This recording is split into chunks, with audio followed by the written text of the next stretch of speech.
com todas as denúncias contra o Lira, porque o que a gente quer entender é qual delas permite que Lira caia, qual é a mais fácil fazer com que ele, enfim, seja punido, né? Porque a impressão que a gente tem, a sensação que a gente tem é de que ele faz tudo o que faz porque não tem a sensação de punição, porque se sente tranquilo.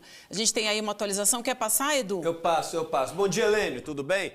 Não, a gente tem falado aqui, a gente tem falado repetidamente do Arthur Lira e nas últimas semanas você acompanhou aqui, aquele testemunho, aquela denúncia brutal, bárbara, chocante da ex-companheira do Arthur Lira, da ex-esposa dele, da Juliene, né? E numa segunda entrevista aqui pro ICL, ela fala do abuso sexual, da violência sexual, do estupro mesmo. E ela fez uma postagem esse final de semana dizendo do alívio que foi conseguir botar para... Ela sente que agora pode recomeçar a vida porque ela não dorme há quase 2 décadas com aquilo. Olha só o que ela escreveu. Gostaria de agradecer muito à agência pública, assim como o ICL Notícias, por ter me dado a oportunidade de virar uma chave na minha vida. A dor, o nojo e a repulsa que convivi por 17 anos da minha vida tirava-me o ar, o prazer de viver e de sonhar. Hoje, o meu choro é de liberdade. E ela contou aqui detalhes de como fazia para empacotar o dinheiro que chegava em malas de viagem na casa do Lira. Falou que ele tinha, assim, uma rede de pessoas que morrem de medo de denunciar ele, mas que todo mundo sabe. E aí, nesse fim de semana, mais 2 matérias. Uma da Piauí, que é inacreditável, falando do que foi encontrado no carro do Wanderson, que é o motorista lá do Luciano Cavalcante. E as anotações, põe na tela, por favor, as anotações todas assim, dinheiro, aqui ó, Arthur, aí tem aqui Hotel Emiliano, na data, e as datas batem, né, com as datas que aqui ó, Hotel Emiliano, Arthur, data que o Arthur Lira veio para São Paulo, e ele ficava sempre no Hotel Emiliano. Maurício Carvalho, igual o Arthur. Aí tem umas que são dinheiro e não diz nada, só Arthur direto. Por exemplo, as maiores. 100 mil, Arthur. Aí 29.200, de Jair igual a Arthur. E de Jair trabalha, tem um de Jair que trabalha lá no gabinete do Arthur. Carro, Arthur. Enfim, e aí outra encontrada com Luciano Cavalcante também, né, com valores enormes, também ditos ali para o Arthur, e que a gente supõe-se que seja o Arthur Lira. Encontraram mais de 100 mil reais em dinheiro vivo, que a Polícia Federal diz que provavelmente era usado para fazer os pagamentos através dos entregadores de dinheiro, exatamente como a Juliene Lins falava. Aí a pergunta que a gente quer saber é o seguinte, aí a gente volta pro PowerPoint aqui, Lênio, e assim, fala a verdade, mesmo que isso deixe a gente frustrado, triste, porque a gente não consegue ficar calmo com uma coisa como essa que não tem nenhum tipo de punição. Operação Taturana, aquela pela qual ele foi condenado. Em segunda instância, o William lembrou aqui na Assembleia lá de Alagoas. Aqui o assessor dele com dinheiro no corpo, que a PGR acusou e depois desacusou. Aqui o orçamento secreto, a gente mostrou vários casos aqui do orçamento secreto, o último esse de robótica, que sempre chega com um assessor, sempre chega com alguém perto. Os aliados dele na Codevasf, que está mergulhada em denúncias de corrupção a Codevasf. O primo dele controla a Codevasf em Alagoas. Tá vendo? O primo dele controla a Codevasf. Os assessores no kit de robótica que a gente viu aqui, todos ligados a Luciano Cavalcante. Os repasses nessa Operação é Festa, essas listas que a gente está mostrando. O filho dele, que é sócio da filha do Luciano Cavalcante, que ele tenta mostrar que não tem proximidade, mas é uma maluquice, porque o filho dele é sócio da filha do cara. A esposa do cara é emplacada por ele, segundo o Estadão. O irmão do cara é o superintendente lá da CBTU também. Mas esses contratos de publicidade, o cabidão na CBTU que o Estadão mostra hoje, e para mim, a mais, assim, bárbara, nojenta de todas, a da violência sexual e física contra a ex-mulher, que foi denunciada aqui na versão que nos foi contada pela Juliene Lins. Aqui a gente agradece muito o que tem, a coragem que tem demonstrado aqui no ICL. A pergunta é o seguinte, Lênio, o que falta para acontecer qualquer tipo de coisa? Ou existe um poder tão grande que livra uma pessoa de qualquer tipo de crime ou de ilegalidade ou de qualquer coisa? Bom, bom dia de novo. E tudo isso que está aí, a frase é... E é com esse que o governo tem que ir, né? Porque esse controla toda a máquina legislativa e institucional que toca o Brasil para frente, porque precisa-se do parlamento. Veja o grau da coisa. Eu acho que o Brasil precisa, os analistas e a compreensão do Brasil, né, precisa passar por uma certa reciclagem para ver se a gente entende melhor o Brasil, porque isso me parece exatamente o triunfo da impunidade em face do tamanho do poder que tem. Você pergunta, e a pergunta é perfeita, o que fazer para enfrentar isso? O Ministério Público, o único que pode fazer denúncia contra o presidente da Câmara por um ato criminal é o Procurador-Geral da República. Nós sempre vamos e ali no PowerPoint tem que botar uma flechinha para fora e botar uma interrogação e perguntar quem tem o poder para isso. Então, esse é o ponto. Por quê? Os pares não o caçarão, por óbvio. A Comissão de Ética não consegue pegar ninguém na Câmara dos Deputados, a não ser seus adversários, porque a Comissão de Ética é feita para lawfare, usar o direito contra os inimigos da hora. Isso é bom que se diga, não que a Comissão de Ética não pegue ninguém. Ela pega os adversários inimigos da hora, aqueles que estão fora do establishment. E, nesse caso, acontece... falta exatamente uma atuação institucional. O que acontece nisso tudo é que o Brasil talvez precisa fazer uma análise e voltar um pouco para saber por que isso acontece desse modo. No Brasil, as elites fazem sempre uma clássica antecipação. Aquilo que Weber falava da clássica antecipação das elites. As elites fazem acordos entre si. Por quê? Por que ninguém pode apostar? E essa pergunta eu faço. Por que ninguém pode apostar de sã consciência, né? Alguém poderia dizer, ele será punido por isso. Por que ninguém pode dizer? Porque no Brasil, as elites fazem acordos. Aqueles que estão no poder fazem acordos. Por quê? Porque eu continuo dizendo, o que eu digo há muitos anos, discordando de muitos teóricos brasileiros, que acho que Weber e Raimundo Fauro estavam com razão. No Brasil, acima da luta de classes, estão os estamentos, as corporações, as negociatas, os churrascos e as elites que se antecipam a qualquer crise. Por isso que vai se levando e vai se passando. O passapanismo é o resultado disso. O passapanismo não é o resultado, é uma consequência desse processo todo. Por isso que, muitas vezes, as respostas já existem antes mesmo das perguntas. E o pior de tudo, Lênio, é que o Arthur Lira não é exatamente a doença, né? Ele é um sintoma da doença. Se você trocar o Arthur Lira por outro deputado do Centrão hoje, a gente vai achar as mesmas denúncias sobre vários outros deputados, né? A gente encontra sobre todo o Centrão. O modus operandi do Arthur Lira não é o modo do Arthur Lira, ele não inventou isso. É o modo do Centrão. Você tira o Lira, é como se você cortasse a cabeça da Hidra, né? Tem mais 500 cabeças no parlamento, né, Lênio? Claro, evidente, porque ele representa um dado tipo de patrimonialismo nacional.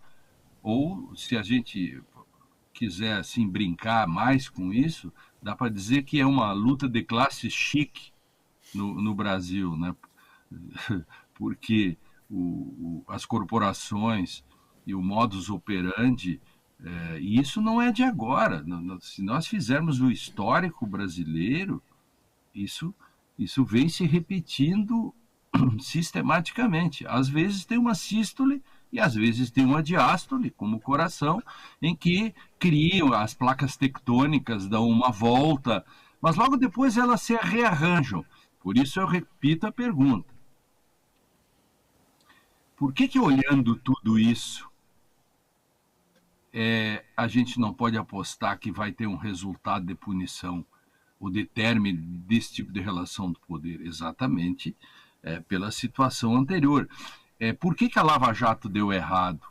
Esse plano todo da Lava Jato não foi linear. Deu errado porque entraram os hackers no meio da parada e denunciaram aqueles diálogos todos, e depois um monte de gente, eu e mais a torcida do Flamengo, todos entramos em campo para mostrar que aquilo era um escândalo, que aquilo ali era lawfare, que é o uso político do direito contra os inimigos. Mas por isso, se não tivesse uma pedra no meio do caminho, eu diria assim, essa coisa do Arthur Lira só tem algum resultado se existir uma pedra no meio do caminho. Se pedras não existirem no meio do caminho, isto passa e logo depois nós estaremos falando da próxima crise. Porque as elites conseguem fazer os seus arranjos e rearranjos. Eu não digo isso com nenhuma sabedoria, nenhum desejo de inventar a pólvora, apenas observando o que tem acontecido sistematicamente, ou, como diriam os romanos, né, Euclid plerunque accidit, né, aquilo que comumente acontece. Lênio, eu tô aqui hoje com aquela sensação que eu já tive com vários outros nomes, personagens, que é tipo assim, pô, agora a gente está torcendo para encontrar alguma coisa no negócio do dono da Megalic. Está torcendo para encontrar alguma coisa, só que não deveria precisar encontrar mais nada, entendeu? E para começar o seguinte, essas anotações, ninguém faz contabilidade, porque o Lira, a assessoria dele, diz a Piauí, que já respondeu assim, não, todos os pagamentos que são feitos são com dinheiro, com origem das fazendas, do remuneração como parlamentar. Você já viu alguém fazer contabilidade de dinheiro de parlamentar num papel amassado dentro do carro, com caneta Bic, e bate tudo? Bate o nome do cara, bate o hotel onde ele ficou, e os valores maiores todos, sem explicação, 100 mil. Ninguém fica recebendo 100 mil para cá e para lá, assim o tempo inteiro, entendeu? Então, teoricamente, não tem que aparecer mais nada. Tá aqui os lugares todos, tem o posto, tem a fisioterapia, tem o almoço, tem todos os negócios. Deveria... Claro. Diga. Não... Eu quero dizer que qualquer pé de chinelo da República, qualquer patuleu ou qualquer habitante da choldra, né, do andar de baixo da sociedade, que fizesse isso no armazém da esquina ou na prefeitura da minha cidade, Agudo, se na minha cidade Agudo, lá no interior do Rio Grande do Sul, alguém fizesse isso, ou o presidente da Câmara de Vereadores, que tivesse um caderninho ou num papel de pão, fazendo anotações sobre sua ida para o hotel, blá, blá, blá, tivesse isso, o sujeito já estava denunciado pelo Ministério Público local. Então, la ley es como la serpiente, solo pica al descalços. De vez em quando pegam algumas serpentes, sim, é verdade, as serpentes também, elas resvalam, às vezes a serpente é pega também, né? Mas por contingências, né? Porque a regra geral no Brasil, um país em que se pune com mais rigor os delitos contra a propriedade e que contra a vida, um sujeito arranca o braço do outro, a pena é menor do que alguém que furta um telefone celular com destreza, sai correndo na rua. Gente, o crime de sonegação de tributos no Brasil tem pena menor do que o furto de celular. Aí, de fato, se você pensar desse modo, dá para se dizer que o sistema foi feito para isso. O sistema, alguém pergunta, o sistema não funciona. Não, ele funciona, negativo. É isso aí, boa, concordo. Ele funciona. A disfuncionalidade é a sua própria funcionalidade. Dois não dá sim aqui. Isso tem que levar em conta. Então, a gente não pode mais se surpreender tanto com essa história do jardim da casa e a praça, em que não se sabe de quem é o banco. Você senta num, senta no outro, é a mesma coisa por causa dessa simbiose que se faz, essa imbricação entre o público e o privado. Isso tem um nome, se chama patrimonialismo. Eu sei que tem outros tipos de explicações.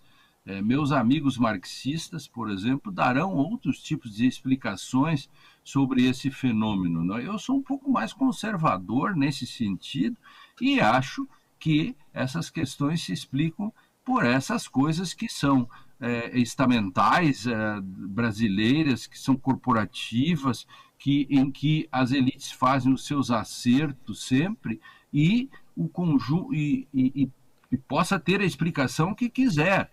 Mas há um fato, o sistema jurídico e o sistema político que foi construído é exatamente para fazer isso e facilitar com que seja isso. Veja as manchetes todos os dias. Hoje eu vi ainda uma manchete sobre o futuro Procurador-Geral da República, essas discussões de lista ou não lista. E aí dizia, num churrasco que foi feito com o presidente. Aí vem uma outra indicação e tal, no último churrasco em que... Então, no Brasil, os churrascos são muito importantes. Ora, se churrascos são tão importantes, onde ficam as relações institucionais republicanas que devem ser feitas na esfera pública sob a luz solar? Esta pergunta tem que ser respondida para que nós possamos ter, digamos, uma nesga de esperança para as nossas respostas, não é verdade? Porque Mas senão a gente está na mão do Aras, então, 100%. Claro, sem dúvida. Não tem outra maneira do Arthur Lira ser punido a não ser pelo Aras. Sim, porque dentro da Câmara, como é que ele seria punido? Pela comissão de ética ou uma abertura de um processo? Zero de chance. Diríamos assim, claro que sim. Bom, então me mostre dados concretos. É impossível porque as combinações políticas mostram que a chance é zero. Esquece o plano A. Vem para o plano B. Se existem indícios de crime, já existem outros processos, e há poucos dias o próprio Supremo acabou arquivando ou absolvendo o Arthur Lira também, e o próprio Procurador-Geral desfez, né, arquivou o desarquivamento, né, ele nadificou nada, né, para falar um pouco filosoficamente, né, ele nadifica o nada, e só resta a PGR, porque é dele e dela, da instituição, vamos falar da instituição para não fulanizar, a PGR é que institucionalmente tem o poder de, abrir a investigação, né, com a anuência do Supremo, e 2, fazer a denúncia criminal, etc.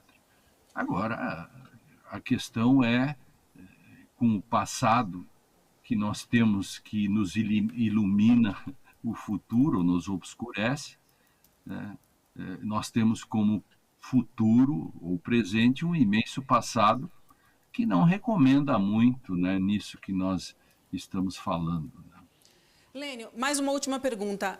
Criminalmente, então, o que pode acontecer com ele? Porque a Juliene, ela tem 2 denúncias, né? Quer dizer, ela tem uma denúncia que é a denúncia de agressão, que ela não consegue ser ouvida e essa denúncia não consegue ir para frente. E a gente sabe também, pelo que a gente ouviu conversando com uma especialista no N2, que aí a denúncia de estupro, ela não pode seguir adiante com ela porque ela teria prescrito, ou tem um outro termo para isso. Eu queria que você explicasse um pouco para a gente, mas de qualquer maneira, criminalmente ele pode responder, porque de qualquer maneira ainda está rolando esse processo da agressão que ela sofreu.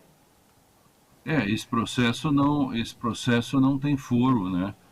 Porque isso é do tempo que ele era deputado estadual, não era? Isso, que era deputado estadual, 2006. Então, isso é um processo que não viria para o Supremo Tribunal, né? Esquece o Supremo Tribunal. Todos os demais processos são, porque como ele nunca falhou nos seus mandatos de federal, correto? Me corrijam, ele não teve períodos, né, de falha de eleição, né? Então, como ele continua sendo deputado federal, o foro de qualquer processo antigo, né, fora esse que ele era deputado estadual, o foro de processo antigo, os que já existiram, ou as imputações, enfim, de processos atuais ou anteriores, são todos do Supremo Tribunal. Bueno, sendo do Supremo Tribunal, você tem a Procuradoria-Geral da República como a única que pode fazer a denúncia, né? Claro que a denúncia necessita da investigação, né? Embora você tenha documentações, etc., nunca vai acontecer como o caso Sérgio Moro. O caso Sérgio Moro tem uma filmagem que chamou Gilmar e tal, ladrão, algo assim, corrupto, e a Procuradoria-Geral da República decidiu não fazer inquérito porque o inquérito é dispensável em determinadas circunstâncias como essa. Agora, no caso Lira, veja como isso o Brasil há uma aposta dentro de uma espécie assim, de disfuncionalidade. Agora imagina, você abre uma investigação dessas, quanto tempo demora para depois fazer a denúncia, para depois, quer dizer, aí já terminou esse mandato de novo.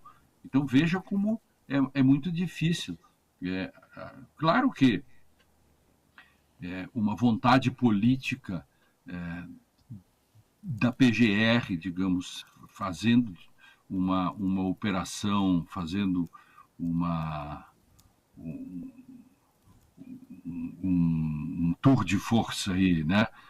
No caso, poderia dar resultados mais antes. Mas se alguém hoje, em algum processo, trabalha mais rápido que nos outros, os adversários vão dizer que está se usando o direito exatamente fora dos padrões normais de lentidão.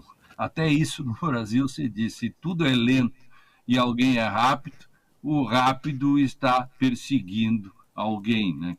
É um pouco assim, né? Num país de fugitivos, aquele que está fugindo parece que está na contramão, como dizia o T.S. Eliot. Essas questões assim.